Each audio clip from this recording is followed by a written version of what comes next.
Olá, gente que acompanha o canal TV Fagundes. Nós estamos aqui em João Pessoa, na conhecida Praça dos Três Poderes, popularmente conhecida, né?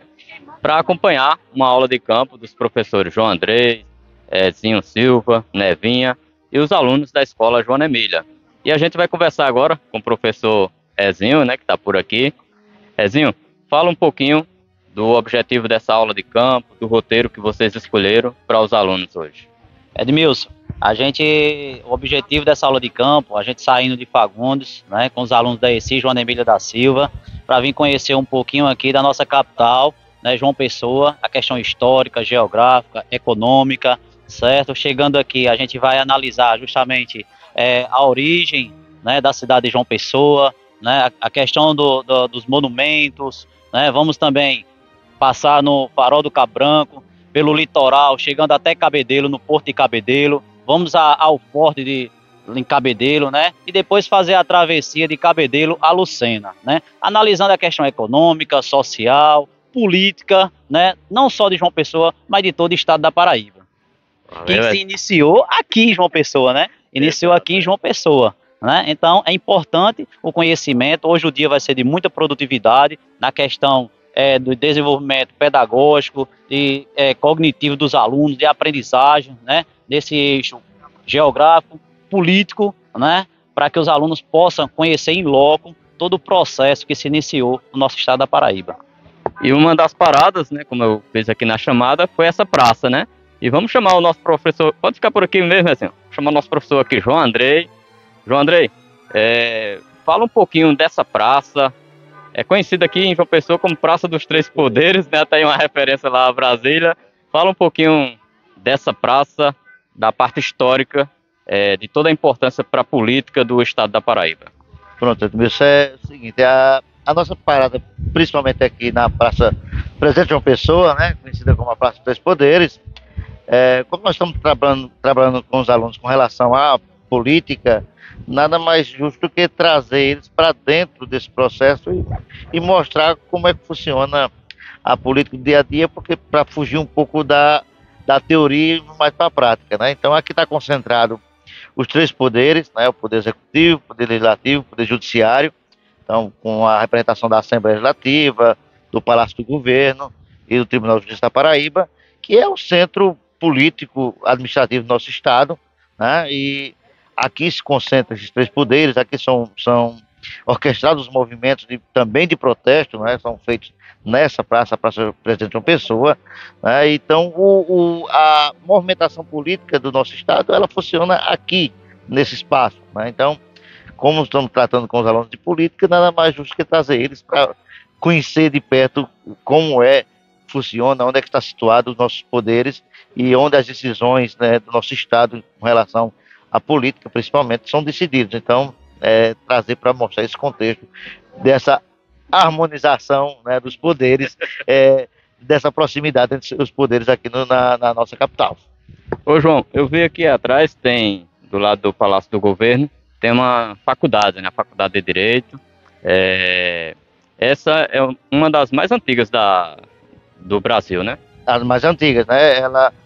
Tanto o Palácio do Governo como a Faculdade de Direito, ela é um espaço que foi construído pelos jesuítas lá no século XVI, já no início da colonização da província, e funcionou como escola jesuíta, né? Funcionou depois como Liceu Paraibano, antes de ser transportado ali para perto da Lagoa, e posteriormente tornou-se a Faculdade de Direito, Filosofia e de Linguagem, que era administrado pelos jesuítas. Então, aquele espaço ali onde hoje está a Faculdade de Direito, ao lado do Palácio do Governo, ele foi transformando ao longo do tempo e é um dos monumentos históricos do nosso estado, está sendo preservado até hoje, o Palácio do Governo está em reforma e é um dos espaços arquitetônicos que nós temos a preservação, e é um dos mais antigos, e é uma herança dos jesuítas, depois no contexto foi passando ao poder público e hoje funciona como a sede, né, do governo, né, do Poder Executivo, que hoje é mais representado ali com a chefia de gabinete do governador, né, o despacho da chefia de gabinete, e fica ainda essa representação simbólica do Executivo ao lado do Judiciário e do Legislativo. Pois é, aqui nós temos a Assembleia, né, João, a Assembleia Legislativa do Estado. Esse prédio não é tão antigo ou ele é antigo? ou foi depois reformado? Ele é menos antigo do que o do Justiça e do Palácio do Governo, né? Já se cogitou várias vezes tirar a Assembleia daqui e plantar em outros locais, porque o espaço hoje ele já é insuficiente para conseguir organizar todos os deputados, mas o fator histórico resiste ainda a essa situação. Então se cogita prédios aqui mais no centro para instalar pelo menos gabinetes e ficar mais a parte administrativa da Assembleia aqui, mas é um dos prédios históricos, né, são da década de 30, né, com a revolta de 30, então instalou, e dos três poderes é o prédio mais como se diz, mais recente instalado, né? Faltou falar agora do prédio da Justiça, né? O prédio da Justiça está ali atrás, né, de frente ao Executivo. Então nós temos não só o complexo de representação da Justiça do Estado da Paraíba, mas temos ao lado o Ministério Público, por trás o Tribunal de Justiça do Trabalho, né, a regional do TJ, Tribunal de Justiça do Trabalho, né, e essa parte aqui de frente à Assembleia fica, tanto de frente como das laterais, fica justamente a representação do Poder Judiciário. Então é aqui onde as decisões da alta instância jurídica do nosso Estado são tomadas. Pois é, galera, então é muita história, e tem também a parte linguística, e quem vai nos falar um pouquinho é a professora Nevinha, tá por aqui. Pra cá, Nevinha, pra gente conversar aqui um pouquinho. Nevinha, aqui atrás nós temos a Faculdade de Direito e também de Linguagens da época, né? E ao longo do nosso passeio, a gente vai observar algumas palavras escritas em língua portuguesa, de uma época antes dessas reformas ortográficas atuais, né? Escrita de uma forma um pouquinho diferente. É aí que tu entra nesse passeio com os alunos hoje, nessa aula de campo?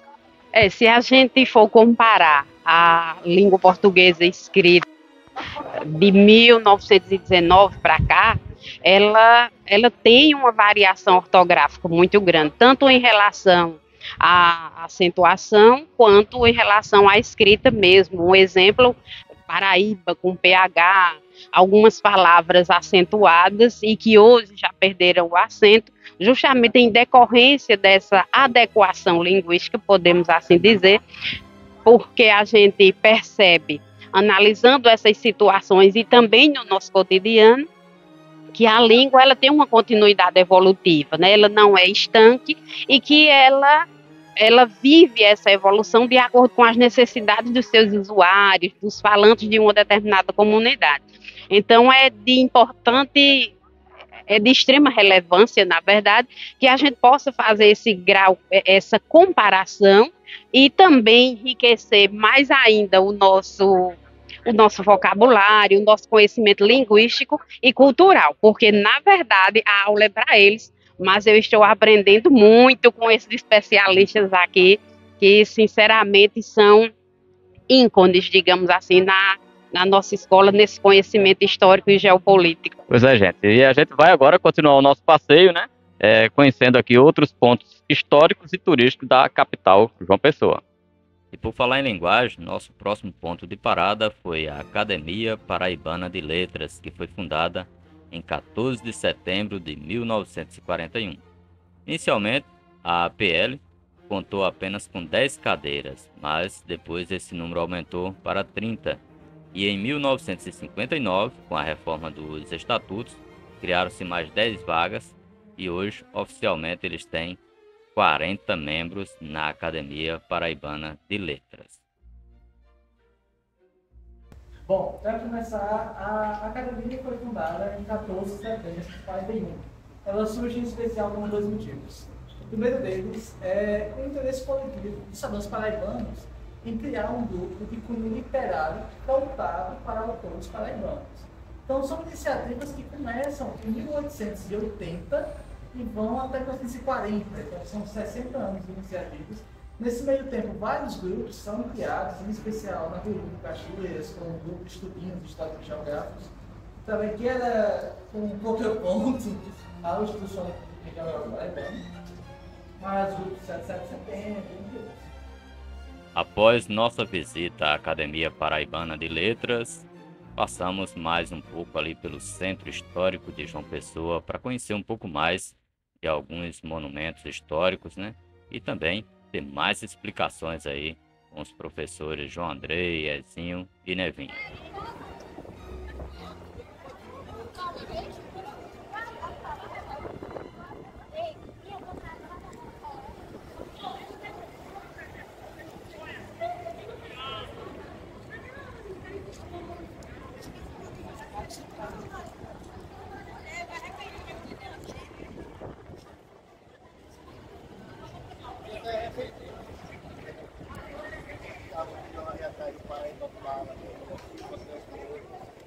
É uma propriedade da família Ávila, então foi centro.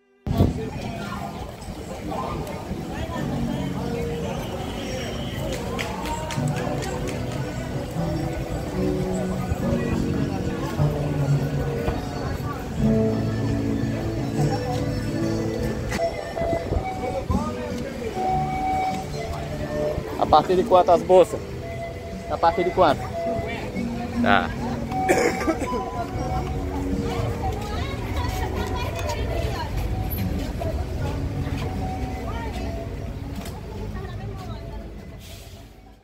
Após visitar os pontos turísticos do centro da cidade de João Pessoa, nós fomos até o Farol de Cabo Branco, que fica localizado em uma falésia na praia de Cabo Branco, em João Pessoa, capital do estado da Paraíba. A construção situa-se cerca de 800 metros ao norte da Ponta dos Seixas, o ponto mais oriental do Brasil continental. O projeto do monumento é de Pedro Abraão de Eble, professor aposentado do Departamento de Arquitetura e Urbanismo da Universidade Federal da Paraíba, UFPB. Ele faleceu em 26 de novembro de 2007 em João Pessoa. O farol foi inaugurado em 21 de abril de 1972 no governo de Emílio Médici, em plena ditadura militar. Os seus projetistas tiveram a intenção de representar uma planta de sisal ao desenhar o farol. O sisal representou um dos ciclos econômicos mais duradouros e lucrativos do estado da Paraíba. Pessoal, boa tarde. Boa tarde. Nossa manhã foi uma manhã falando mais na parte histórica, política, né, com o professor João Andrei. Também a questão, né, falando também da linguagem com a professora Nevinha. E agora a gente, na parte da tarde, a gente está aqui falando um pouco sobre a questão geográfica, né? Nós estamos exatamente no ponto mais oriental das Américas, aquele ponto mais próximo do continente africano. Nós estamos a aproximadamente 2.900 África. Isso dá uma, mais ou menos, digamos, uma distância aproximadamente daqui a São Paulo, ao estado de São Paulo, certo? Então aqui a gente tem o Farol do Cabo Branco, certo? Esse marco aqui, ele não tem nenhuma função náutica, é só mais para demarcação do mais oriental da América. Essa passagem, ela foi interditada justamente por conta do movimento dos carros de passagem. Estava danificando também a questão aqui da escapamento do solo, certo? A gente tem aqui esse ponto aqui, ele foi com esse marco aqui inaugurado em 1972, e tem aqui as latitudes e as longitudes, questão geográfica, né? A gente viu, Henrique perguntou, latitude, né, de 7 graus, né, 9 minutos e 8 segundos em relação à linha do Equador. Latitude se referente à linha do Equador. Então a gente está a 7 graus ao sul em relação à linha do Equador. Ao sul, nós estamos aqui no hemisfério sul.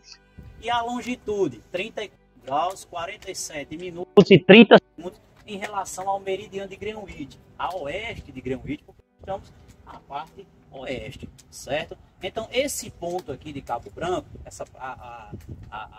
aqui a parte dessa praia aqui, nós temos à direita, Ponta de Seixas, nós temos aqui à esquerda, aqui nós vamos ter Tambaú e vamos seguir até Cabedelo. A faixa litorânea de João Pessoa tem aproximadamente 24 quilômetros, certo? Foi justamente aqui nessa área aqui litoral onde começaram a chegar em 1580, um pouquinho antes de 1585, os primeiros colonizadores. E aqui habitava, claro, os índios, né, das famílias Tabajaras, certo? Que aqui se fixaram, pegando um pouquinho ao sul. E ao norte a gente tinha os potiguares, certo? Então assim, a gente tem também aqui por trás esse bosque, certo? Que ele é aqui da prefeitura, é cuidado, a gente vai ele aqui, vamos ver alguns monumentos, certo?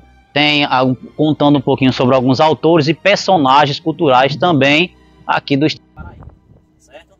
Então assim, depois que a gente sair daqui, tá? A gente vai via litoral até chegar em Cabedelo, certo? Nós temos essas falésias de Cabo Branco, que de certa forma a gente está interditado, porque com aqui o aumento, né, do mar, né, o avanço do mar sobre o continente, consequentemente, com o avanço, ele vai batendo a água do mar, as ondas do mar, vai batendo nessa área aqui escarpada, nessas falésias. E isso vai desmoronando, deixando cada vez mais fragilizado. Então, por isso que está interditado essa área aqui, tá certo? Para a questão de tomar banho, a passagem de carro também, tá? Então, a prefeitura achou pouco preservação em relação a isso, cuidado com isso. Aí, em relação... Tá? Alguém tem alguma pergunta em relação a... É isso que eu acabei de explicar para vocês? Não. Não? Certo? João, quer complementar alguma coisa? Quando se trata da questão política, né, sim, as falácias Cabo Branco ela é assunto político. É Cabo Branco, né? Já eu esperei alguma coisa. Que Cabo Branco? Pergunta, não veio isso na mente de vocês. Cabo Branco. Tem alguma ideia? Por quê? Cabo é branco. Cabo é branco. A gente olha de longe, quando a gente vinha da parte ali, a gente via realmente na falésia a parte branca, embranquiçada. Né? Tem muito a ver em relação a isso, com certeza, né?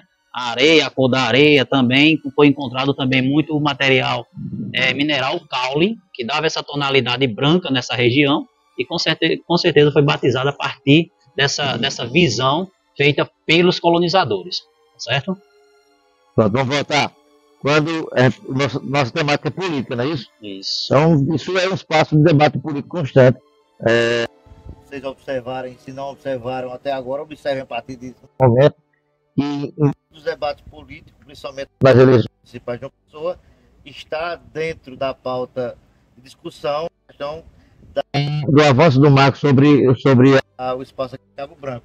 E, como a gente colocou, hoje chega-se a um consenso de que não circula mais veículos, há uma limitação de acesso também da população, mas é um problema de política pública que não chega a um consenso nesse ponto. Então, no mínimo, nos últimos 20 anos, é um debate constante com relação de como fazer a preservação desse espaço, e ser também preservado e utilizado como espaço turístico. Então, vocês vão sempre encontrar nos políticos, principalmente do debate político municipal, a questão da revitalização desse espaço. Então, vai ser constante, e o que se observa ao longo dos anos é que fica apenas no campo do debate. Poucas situações mais práticas se avançam, né?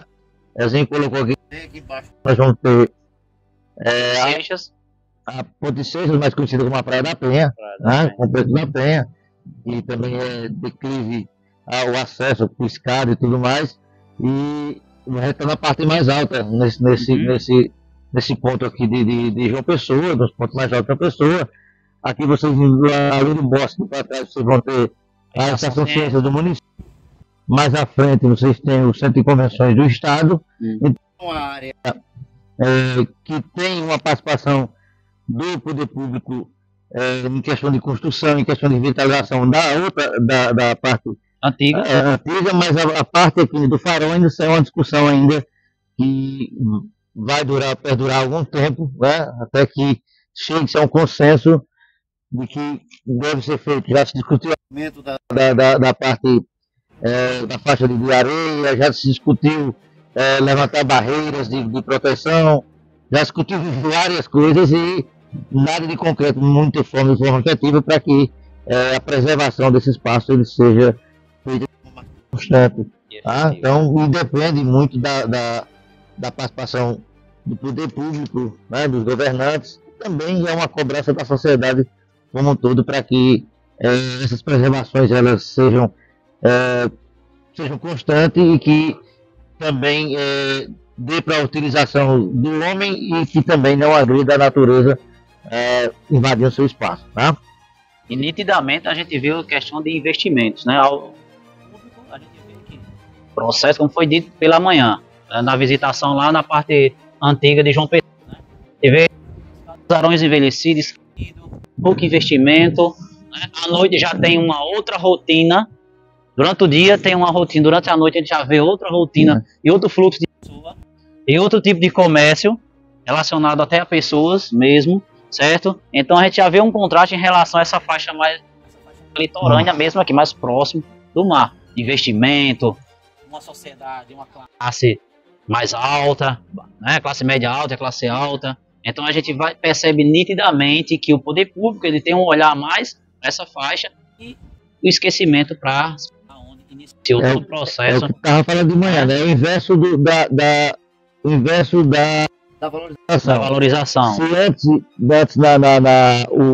o centro importante da capital era onde o centro histórico, quando está ali a Praça dos Três Poderes, naquela região, ponto 100 réis, onde estava a elite instalada, né, na parte mais próxima ao litoral, ao mar, eram os pobres. Os pescadores.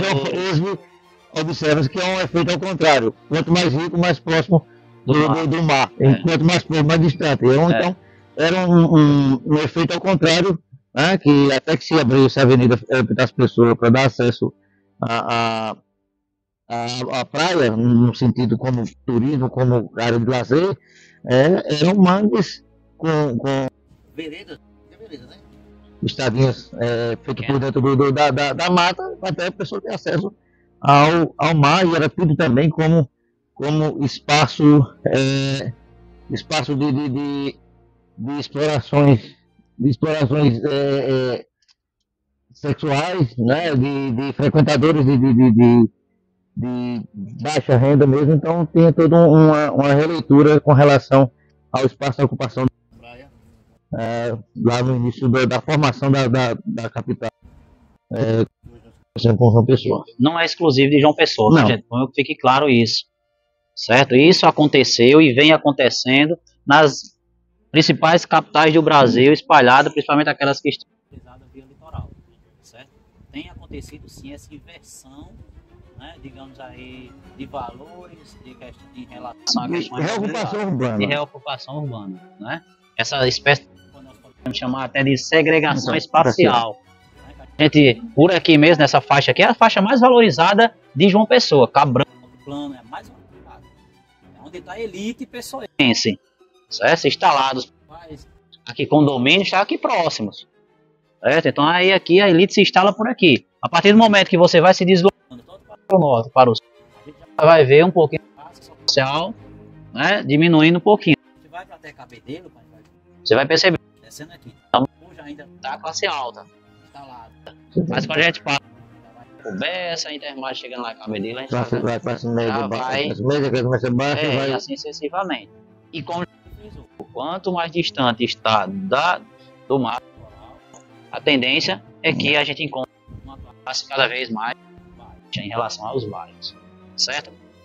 O bairro a surgir aqui foi o Varadouro, não é isso? Foi o primeiro, certo? Foi onde começou todo o processo de ocupação, Varadouro, certo? E aí o rio Sanhuá, onde próximo, que é um afluente do Paraíba, aqui, e o rio Paraíba ele vem lá de certo? Passando ali pela barragem de Boqueirão, Acauã, Desaguar, bem aqui próximo, certo? No mar, e tem um dos principais afluentes, aqui é o Sanhuá, que foi importante também para essa ocupação, certo? Aqui da capitania, que aqui pertencia à capitania de Itamaracá, e aqui é a ocupação da capitania. Após nossa parada no farol de Cabo Branco, os alunos aproveitaram para se divertir um pouco no bosque que fica ao lado do farol. De lá, partimos para o nosso último destino da aula de campo, que foi o Forte de Santa Catarina, em Cabedelo, popularmente conhecido como Fortaleza de Santa Catarina. Lá fomos recebidos por um guia de turismo que nos deu uma aula de história. Então, esse forte ele é construído inicialmente para a defesa dos portugueses e espanhóis contra os índios e contra a Europa. Os europeus que vêm atacar, e primeiramente contra os índios. Mas quando eles chegam aqui, os índios já eram aliados dos franceses. Os franceses estavam aqui nessas áreas muito antes dos portugueses, já daqui levando ao Brasil, certo? Juntamente eles fizeram uma aliança com os índios, os potiguares. Vocês são de que região? Entendeu? Campina Grande. Vizinha Campina Grande. Vizinha Campina Grande. Então, a nossa tribo aqui, ela se estendia, era muito extensa. Em registro dela em Pernambuco, se estendia Paraíba e Rio Grande do Norte. Tanto é que lá o povo é chamado Potiguar. Era bem Potiguar, não é isso, professor? Isso. Então, essa tribo era imensa, de guerreiros, a maioria de guerreiros, certo? Segundo reza aí, a história é que ela também fazia o ritual de antropofagia, que hoje é conhecido como canibalismo. Essa história, a gente vai ter uma ideia dela aqui nessa sala. Tem uma exposição, que é a exposição da vida de Randstad. Ele viveu com os índios que praticavam a antropofagia lá em Bertioga, em São Paulo. Certo? E o professor Nivalso Miranda, ele fez essa obra, pegou a obra do livro de Randstad e transformou em obra de azulejo. Nós temos essa sala lá, que é uma sala que era uma prisão, mas também funcionava como defesa. Tanto essa sala quanto essa. Aí o que acontece? Esse forte aqui, inicialmente, ele não era desse formato, não, em pedra. Ele era em madeira. Tá certo? Era em madeira. Mas nossa história é tão controversa que, justamente, que eu disse, provavelmente ele foi construído em 1589. Mas eu acredito que ele seja mais antigo. Muito mais antigo. Muito. Embora não seja de completo, ele todo. Mas tem partes aqui do forte. E é incrivelmente. Hoje eu estou percebendo isso. Há algum tempo atrás eu estou percebendo isso. Estou pesquisando mais a fundo. Quem sabe mais à frente eu tiver uma certeza maior, eu vou começar a falar disso. Agora não, porque já estou isso. São símbolos, as simbologias que a gente encontra aqui, uma série de elementos que faz com que essa questão, que provavelmente foi construído bem antes, tenha uma força maior dele. Tá certo? Então, inicialmente ele é construído para a defesa dos portugueses contra os índios naturais. Claro, os franceses já estavam aqui já querendo tomar. Na verdade, os franceses não queriam tomar posse não. Porque se quisessem, eles teriam. Inicialmente. Tá certo? Eles não tiveram essa intenção. Como os holandeses também não tiveram essa intenção. Mas o português sim tinha essa intenção. De colonizar, também colonizaram. Por isso que os povos potiguaras eram inimigos ferrenhos dos portugueses. Tá certo? Eu vou falar um pouco aqui dessa entrada e a gente vai se estendendo. Eu dou uma parada, falo um pouco da atualidade e volto lá atrás para falar um pouco da antiguidade. Quem quiser fazer pergunta, fica à vontade. Eu paro para responder pergunta. Eu volto para o assunto. Beleza? O que teríamos aqui nesse período que ele é construído em pé? O que teríamos aqui naquele período? Ó, quando vocês passaram ali, era uma ponte. Imaginem um castelo medieval com uma ponte em madeira que se elevava, fechando a frente. Por que fechava-se a frente? Era uma defesa. Existia uma outra defesa aqui que era o fosso. Água. Vocês passaram e viram água, né? Isso já são requisitos da terra que foi preparada para isso. Lá no subsolo mesmo, existe uma preparação que era para que ele ficasse alagado o tempo todo. Quando o rio, principalmente quando o rio enchia, fazia com que a água passasse por esse canal aqui e fazia com que ele ficasse todo circulado por água. É uma defesa muito bem planejada, porque isso evitava um ataque às muralhas. Como um ataque às muralhas? Sem água, eles podiam muito bem chegar, cavar a muralha, meter fogo e destruir a mulher da muralha sem precisar de muito esforço. Era só ter fogo embaixo da muralha. As pedras ficariam fracas e a muralha ruía. Ele ficava próximo do muralha. Certo? Então o poço não. O poço ia dificultar esse ataque. Não ia ser possível construir o túnel. Porque no momento que eles construíssem, o túnel ia inundar. Não é isso? Eles não iam ter uma facilidade desse. Então ela se elevava fechando. Mas vamos supor um ataque aqui por terra. Certo? Vocês estão atacando, vão atacar o forte hoje. Vocês estão atacando esse forte nesse momento. Quando vocês entraram aqui, essa ponta elevou-se, fechou. Certo? Aqui esse outro portão fechou. Aqui desceu um portão em forma de guilhotina. Quem estava aqui já era. Foi cortado ao meio. Essa abertura aqui era um portão que descia em forma de guilhotina. Certo? Mas isso ainda é pouco. Essa inclinação aqui no piso, tanto a inclinação quanto CMS é também o formato de defesa, porque quem está lá não vê o que acontece aqui dentro. Quem entra é uma surpresa, porque daqui vai se jogar. Tanto de cima, que foi fechada, as aberturas aqui de cima, foram fechadas, existiam aberturas aqui no pé, onde eles jogavam óleo quente com água fervendo. Por isso a inclinação por aqui, ó, escorresse. Certo? Mas ainda era pouco, porque os soldados, falei que isso aqui era sala, que era prisão, mas se transformava em defesa. No momento de ataque, ela se transformava em defesa. Os soldados tomavam conta dessas duas salas e daqui eles atiravam a frontal. Quem tivesse aqui tomava tiro de lá. Quem tivesse aqui escondendo tomava tiro daqui. Quem tivesse no meio tomava tiro daqui. Então era praticamente impossível de você passar por esse túnel. Tá certo? Tudo isso aqui é defesa, nada porque é bonitinho, essas aqui é para ventilação. Não é isso. Isso aqui é tudo defesa. Mas quando eles não sabiam disso, eles só sabiam quando estavam aqui dentro. Tá certo? Agora a gente vai aqui para o pátio, eu acho que vou para a capela. Está muito bem. Um pedaço que você não vai fora. Não percebo, a gente um pedaço do segundo ataque. Um ataque em 1630. Iniciou em 1630. Se estendeu até 1634. Foram 3 ataques. O primeiro e o segundo, ataque holandês. O primeiro e o segundo foi só para experimentar as forças. O terceiro ataque foi um ataque definitivo. Mas deu trabalho. Aqui eram 3 fortificações, pessoal. Sabia disso? Essa região aqui era 3 fortificações. Aqui é Forte Santa Catarina. No lado direito, Santo Antônio, Barristinho, conhecido como Leprosário. Um forte. Esse aqui dava sustentação a esse forte aqui, porque tudo que vinha da capital, da capitania, de Filipe Nossa da Gente, tinha que passar pelo rio. Esse forte aqui dava guarnição. Para tomar esse aqui, não foi fácil, não. Primeiro tiveram que tomar o primeiro forte, eu digo o primeiro que ele estava centralizado no meio do lugar. Isso. O segundo, do lado direito do rio. E esse aqui fica sitiado durante mais ou menos um mês. Um mês de sítio aqui dentro, não entra nada, não sai nada. Nem comida, nem arma, nem pólvora, nem pessoas, nada. Tem a história dos irmãos Calhaus, não sei se você já ouviu sobre isso. Eles tentam passar, né? Um deles é ferido, outros dizem, não, mas ainda tem. Né? Uma história bem bacana, né? De se contar. Então, essa capela aqui, ela é tanto onde eles matavam lá fora, não é? E aqui dentro eles vinham para pedir perdão. Era o momento de contato deles religiosamente, né? Com Deus, que eles acreditavam na fé. Não sei se é o mesmo Deus. Todo ano faz a paixão de Cristo. Pegou essas pedras e juntaram o cenário. Aqui é cenário. Aqui faz parte do cenário do lado. Essa área toda aqui do lado. E ali é uma explicação de pesado. A paixão de Cristo assim está melhor no caso.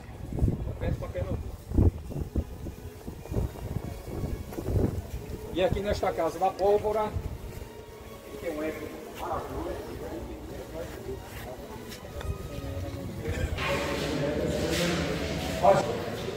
Todos os quadros que tem aqui é de um artista. Ele é professor da Universidade Federal, artista plástico, numismático, conhecido como ninguém heráldica são das zonas. Numismático é o quê?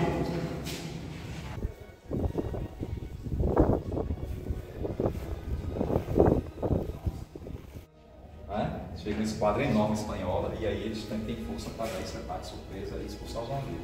Os holandeses saem de lá, toda a variável vem para aqui, para a Baía da Traição. Eles socorrem os confirmantes. E é daí que o primeiro ataque acontece aqui. Certo? Deu para entender? O primeiro ataque aqui acontece nessa fugida deles lá da Bahia para cá. São ajudados pelos potiguaras aqui da Baía da Traição, que não gostam dos portugueses, odeiam os portugueses. E dá ajuda aos holandeses. E daqui parte o primeiro ataque experimental. Quem quiser visitar o Forte de Santa Catarina, a entrada custa apenas R$ 4,00 por pessoa. O forte fica localizado na rua Francisco Serafim Praia, Ponto de Matos, Cabedelo, e é aberto das 9 às 16 horas de segunda a domingo. Mais informações você pode obter pelo WhatsApp 83988647620.